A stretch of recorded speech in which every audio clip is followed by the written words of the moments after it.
Before you watch another news segment, before you scroll through another feed full of political disasters, before you shake your head one more time at the people supposedly running the most powerful nations on earth, stop.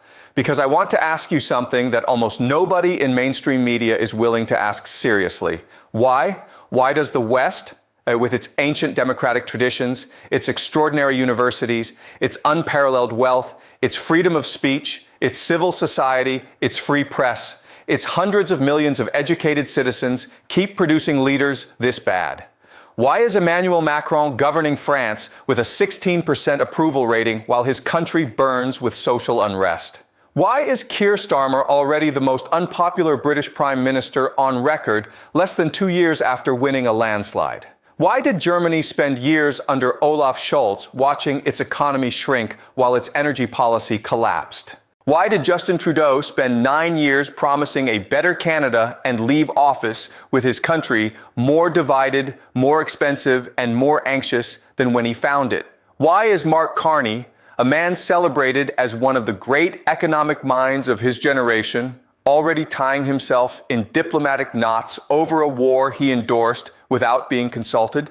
And why, the biggest question of all, does the most powerful democracy in human history keep producing leaders so extreme, so chaotic, or so captured by special interests that half the country is perpetually in a state of disbelief? These are not accidental failures. They are not bad luck. They are not the result of a few weak individuals stumbling into positions they were not ready for.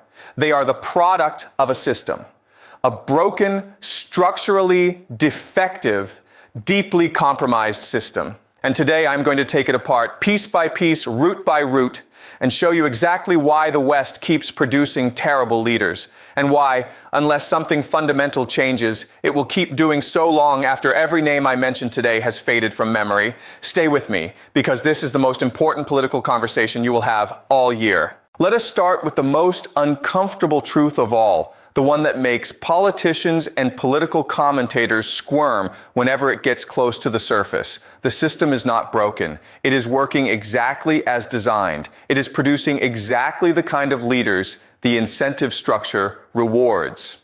Understanding why the West has terrible leaders requires, above all else, understanding that democracy, as currently practiced in most Western nations, does not select for wisdom, courage, vision, or long-term thinking. It selects for something much narrower and much more dangerous: electability. And electability in the modern media environment has almost nothing to do with competence. It has everything to do with performance. The ability to speak fluently in sound bites. The ability to project confidence without actually possessing it. The ability to make people feel seen and heard without actually changing their material circumstances. The ability to survive a news cycle, to win a debate, to project warmth in a television interview, to navigate a scandal, to triangulate between competing interest groups with the precision of a laser and the courage of a weather vane. Look at what the Edelman Trust Barometer, the largest annual survey of institutional trust in the world, conducted across 28 countries, found in its 2025 report. An average of 69% of respondents across the surveyed nations said they worry that government officials, business leaders, and journalists deliberately mislead them.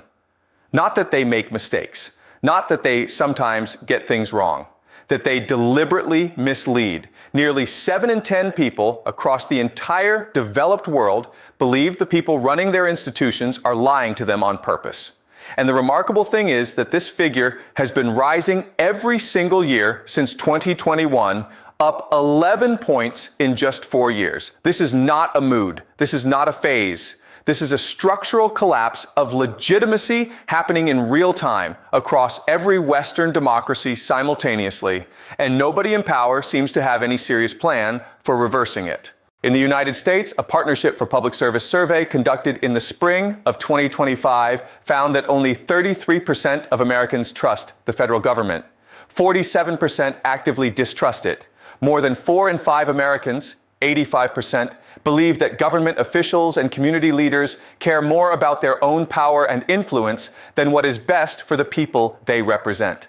77% of Americans said they do not see a single public leader they admire or would want to emulate. Not one. In the richest, most powerful nation in human history, 3/4 of the population cannot point to a single leader in public life they respect. That number is not a commentary on any individual politician. It is a verdict on a system. In the United Kingdom, Keir Starmer is not just unpopular. He is, by measurement, the most unpopular British Prime Minister on record. In France, Emmanuel Macron's approval rating sat at 16% in February 2026. 16%. That means 84 out of every 100 French citizens disapprove of their president. His country's belief that things will be better for the next generation stands at just 9%. 9. Not in a failed state, not in a war zone, in France, in the heart of Western Europe, one of the founding nations of the Enlightenment. 9% of French people believe their children's lives will be better than their own. So let us get into the mechanics of why this is happening. Why does the system keep selecting for the wrong people? The first and most foundational reason is the electoral cycle problem, and it is more devastating than most people realize. Every major democracy in the West runs on cycles of between 4 and 5 years. 4 or 5 years is the time horizon within which every elected leader must produce visible, tangible results, or face the consequences at the ballot box. This sounds reasonable on its surface. Accountability is good. Regular elections keep leaders honest. But here is the catastrophic design flaw. Almost none of the most important problems facing Western societies can be solved in 4 to 5 years. Not climate change, not housing affordability, not healthcare infrastructure, not educational reform, not pension system sustainability, not the restructuring of economies disrupted by automation and artificial intelligence, not the rebuilding of social trust, not the renewal of decaying democratic institutions. All of these challenges require decades of consistent, often politically painful investment whose costs are immediate and whose benefits are slow, diffuse, and arrive long after the politicians who made the hard decisions have left office. And so, rationally, predictably, systemically, politicians do not make those decisions. They make the decisions that produce visible results in 18 months. They cut ribbons. They announce initiatives. They hold summits. They pose for photographs in front of wind turbines and solar farms. They produce reports. They convene task forces. They commission studies that will be released after the next election. And the genuinely hard, genuinely necessary structural reforms, those get deferred. Deferred until the next government, and the next, and the next. The academic literature on this is vast and damning. A comprehensive review published in the journal Politics and Governance found that politicians seeking re-election consistently prefer policies expected to deliver clear benefits to voters before the next election over policy investments whose expected benefits will be slow to arrive. That is not a character flaw. That is rational behavior within a broken incentive structure. The system is not selecting for statesmen. It is selecting for short-term operators. And in a world where the challenges are all long-term, that gap between what the system rewards and what the moment requires is producing exactly the leadership vacuum we are living through. The second structural cause of Western leadership failure is the media ecosystem. And I want to be very precise here, because this argument is often made lazily. The problem is not simply that social media is divisive, or that newspapers are biased, or that television news prioritizes drama over substance. Those things are true, but they are symptoms. The deeper problem is that the attention economy, the system through which all modern media operates, has fundamentally changed what political success looks like. In the attention economy, the scarce resource is not information, it is engagement, and engagement is not produced by nuance, complexity, honesty, or long-term thinking. It is produced by conflict, outrage, tribal identity, and emotional intensity. A politician who gives a thoughtful, carefully caveated answer to a difficult question about pension reform generates no engagement. A politician who makes a provocative, tribal, emotionally charged statement about immigration, crime, or cultural identity generates enormous engagement. The media rewards the second kind of politician and punishes the first. Not because journalists are malicious, because the system they operate within rewards content that generates clicks, shares, and time on page. And content that generates clicks is content that provokes an emotional reaction. Politicians who understand this, who are willing to govern the attention economy rather than govern the country, thrive. Politicians who try to do the serious, unglamorous, technically demanding work of actually running a modern state get eaten alive. This is not theoretical. Look at what happened to the poster children of Western liberal governance. Justin Trudeau swept into power in 2015 on a wave of genuine public enthusiasm, promising evidence-based policymaking, feminist foreign policy, and a new kind of politics. He was, for a moment, genuinely celebrated across the Western world as a model for a new generation of progressive leadership. By the time he resigned in January 2025, he had overseen 9 years of rising housing costs, declining productivity, fractured national unity, and a government so out of touch with working-class Canadians that his own party abandoned him. His successor, Mark Carney, brought in precisely because of his reputation for serious technocratic competence, promptly demonstrated within his first weeks in office that even the most brilliant and principled individuals become deformed by the system the moment they enter it. Within 5 days of a war beginning in Iran, Carney had endorsed it, walked it back, declared it probably illegal, and refused to rule out sending Canadian troops to fight in it. All without a single coherent strategic rationale. Not because Carney is incompetent, because the system he is operating in offers no good choices, only bad ones and worse ones, and punishes clarity with political destruction. Look at Germany. Olaf Scholz governed one of the most sophisticated economies in the world for 4 years and watched it shrink.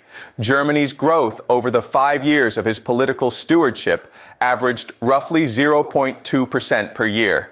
Its industrial base, the great engine of the post-war German economic miracle, deteriorated under the combined weight of energy policy decisions made without adequate planning, the disruption of cheap Russian gas, the failure to invest in digital infrastructure, and the complete absence of a coherent industrial strategy for the AI era. Scholz's coalition collapsed in December 2024 in one of the most undignified government dissolutions in modern German history, torn apart by disputes over fiscal rules and energy subsidies while the country's fundamental economic challenges went unaddressed. His replacement, Friedrich Merz, enters office in 2026, facing a country where the far-right AfD is the second largest party in the Bundestag, and the political center has been hollowed out by years of centrist parties, failing to deliver anything that ordinary German citizens could feel in their daily lives.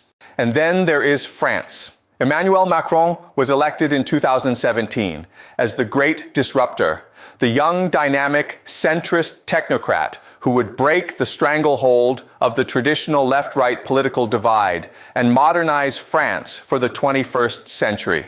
He was hailed in cover stories across the globe. The Economist endorsed him. The Financial Times celebrated him. The liberal intelligentsia of Europe breathed a collective sigh of relief that France had chosen brains over populism.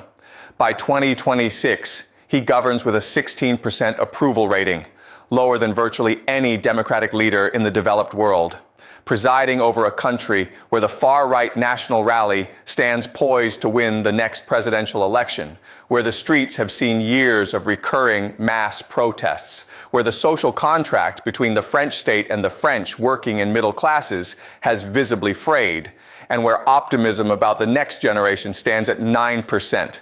What happened? The same thing that always happens. The gap between the performance of competence and the delivery of competence. Macron was brilliant at looking like a reformer. He was considerably less brilliant at actually reforming anything in ways that ordinary French people could feel and trust. The third structural cause of terrible Western leadership is what political scientists call elite capture. The systematic process by which democratic institutions, nominally designed to represent the interests of all citizens, become increasingly responsive to the interests of organized, wealthy, and powerful minorities. This is not a conspiracy theory. It is a well-documented empirical phenomenon with a large and growing academic literature behind it. When politicians need to raise money to fund increasingly expensive election campaigns, they become dependent on large donors. When they need expert advice to navigate complex policy domains, they become dependent on lobbyists and industry groups who employ the best paid experts and who have every incentive to shape policy in their own favor. When they leave office, they know their most lucrative career options are in the private sector, in the industries they regulated, in the financial firms they supervised, in the lobbying firms whose clients were shaped by their decisions. This creates a revolving door that does not need to involve any individual corruption or bad faith to systematically distort the policies that governments produce. Politicians do not need to be bribed to favor the interests of the wealthy and powerful. They simply need to exist within a system where the wealthy and powerful have dramatically more access, more resources, more institutional knowledge, and more long-term staying power than ordinary citizens. The consequences of elite capture are visible everywhere in contemporary Western politics. Housing policy across virtually every major Western city has been distorted for decades by the interests of existing property owners who vote reliably, donate generously, and show up to every planning hearing over the interests of young people who cannot afford homes. Tax policy in the United States, the United Kingdom, France, and Germany systematically advantages capital over labor, wealth over wages, inheritance over earnings. Healthcare systems are shaped not primarily by what would produce the best health outcomes for the most people, but by what is most financially beneficial to pharmaceutical companies, hospital chains, and insurance providers who have every incentive to maximize costs rather than minimize them. And financial regulation, perhaps the most extreme example, is designed in close collaboration with the financial industry it supposedly restrains, by regulators who know they will likely go to work for that same industry when their government service ends. The result is a system that produces leaders who speak eloquently about representing ordinary people and then govern primarily in the interests of the people who funded their campaigns. The fourth structural failure is the talent problem. This one is uncomfortable because it requires saying something that democratic idealism resists. The political career track in most Western democracies has become so hostile to intelligent, principled, and genuinely capable people that it actively filters them out. Think about what a political career in a modern Western democracy actually requires. It requires the ability to sustain relentless public scrutiny of every aspect of your personal life, your past statements, your associations, your family, your finances, your social media, history going back 20 years, your physical appearance, your tone of voice, your every off-the-cuff remark. It requires the willingness to say things you do not believe in order to win primary elections. It requires the ability to fundraise, which means spending enormous amounts of time asking wealthy people for money. It requires the tolerance of a media environment that will reduce your most nuanced positions to their most damaging possible interpretation. It requires the acceptance of compensation that for anyone with serious professional alternatives represents a large financial sacrifice. And it requires all of this while living under the permanent threat that any scandal, any misstep, any moment of human weakness or complexity will be weaponized by opponents and amplified to millions of people instantly.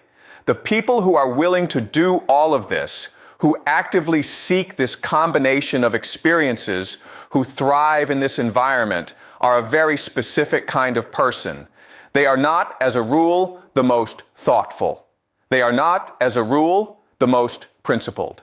They are not, as a rule, the people with the deepest expertise in economics, governance, foreign policy, or public health.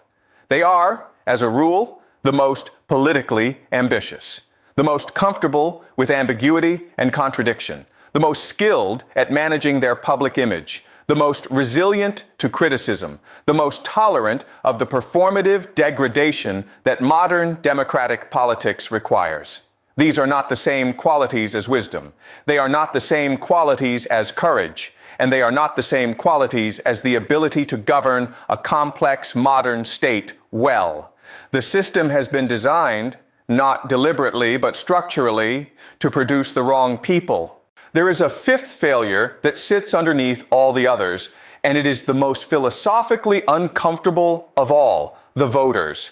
Not because ordinary people are stupid or bad, but because ordinary people are human, subject to the same cognitive biases, the same emotional reactions, the same short-term preferences and long-term blind spots that afflict politicians and systems alike. The United States Study Center published an analysis noting that while citizens profess to be tired of hyper-partisanship in modern politics, the same citizens are simultaneously more polarized and less willing to compromise with those who hold different views than at any measurable point in modern history. People say they want unity and then vote for tribalism. They say they want honesty and then punish politicians who tell them hard truths. They say they want long-term thinking and then demand immediate results. They say they want capable technocrats and then vote for entertaining personalities. These contradictions are not hypocrisy. They are the natural output of human psychology, operating under conditions of information overload, economic anxiety, cultural disruption, and social media amplification. But they are real, and they matter, because democracy ultimately reflects the aggregate preferences of a population. And if that population is itself short-termist, tribally polarized, and emotionally driven, then the leaders it selects will be too. The trust collapse at the heart of Western democracy is not just a failure of institutions. It is a feedback loop. Leaders fail to deliver on long-term challenges because the system does not reward long-term thinking. Citizens lose trust in leaders because their long-term challenges go unaddressed. Citizens who have lost trust become angrier, more tribal, more susceptible to extremism and populism. Angrier, more tribal electorates produce more extreme political environments. More extreme political environments produce even worse incentive structures for politicians, which produces even worse leaders, which produces even deeper distrust. Round and round it goes, and in every Western country simultaneously, the spiral is tightening. The World Economic Forum has documented this dynamic in careful and sobering terms. Its latest Council report on leadership notes that the structures and institutions, the assumptions and traits that have long shaped how leadership is defined and exerted are under unprecedented pressure. It states that when leaders are measured by quarterly earnings or a single electoral cycle, they inevitably prioritize what is urgent, visible, and politically survivable. Yet the challenges that define our century, including eroding trust, weakened institutions, and concentrated economic power, cannot be solved by short-term reactive leadership. That is the core of the problem. The gap between the timescale of the challenges and the timescale of the incentives has never been wider. And the leaders caught in that gap are not failing because they are uniquely weak individuals. They are failing because the gap itself is now so large that no individual, no matter how brilliant, how principled, or how genuinely motivated, can bridge it within the constraints the system imposes. What would a real solution look like? It would require changes that none of the people currently in power have any incentive to make. It would require campaign finance reform so sweeping that wealthy donors no longer have disproportionate access to policymakers. It would require electoral systems that reduce tribal polarization, proportional representation, ranked choice voting, nonpartisan primaries, systems that reward politicians who build broad coalitions rather than firing up narrow bases. It would require institutional mechanisms that insulate certain long-term policy decisions from short-term electoral politics. Independent central banks were one such mechanism, though even those are now under attack. It would require a media ecosystem that rewards depth, accuracy, and long-term thinking rather than outrage and tribalism, which would require either regulatory intervention or the collapse of the advertising-driven engagement model that currently dominates, or both. It would require a political career structure that was less personally destructive, that attracted a wider range of talented people, that compensated public service competitively, and that protected political leaders from the relentless personal and reputational destruction that currently deters many of the best people from entering public life in the first place. None of these changes are impossible in principle. All of them are virtually impossible in practice, because the people who would have to make them are the people who benefited from the existing system, whose political lives were shaped by it, whose identities are bound up in it. And so we are left with this: a civilization of extraordinary capacity, confronting challenges of extraordinary severity, led by people of mediocre courage, captured by narrow interests, operating within incentive structures that systematically reward the wrong behaviors, in a media environment that amplifies the worst impulses, watched by citizens who have lost trust, not just in their specific leaders, but in the idea that political leadership can ever be what they need it to be. That is the real crisis of the West. Not any particular leader, not any particular party, not any particular scandal or policy failure. The system, the whole system. And if you have been watching it with growing despair, wondering why it never gets better, wondering why the faces change but the failures stay the same, wondering whether this is just how democracy works, I want you to know that your instinct is correct. Something structural is broken. The question is not whether we can see it. We can all see it. The question is whether we have the collective will and the political imagination to fix it before the window closes. Subscribe. Share this with someone who needs to understand it. Because the conversation that leads to change has to start somewhere, and it might as well start today.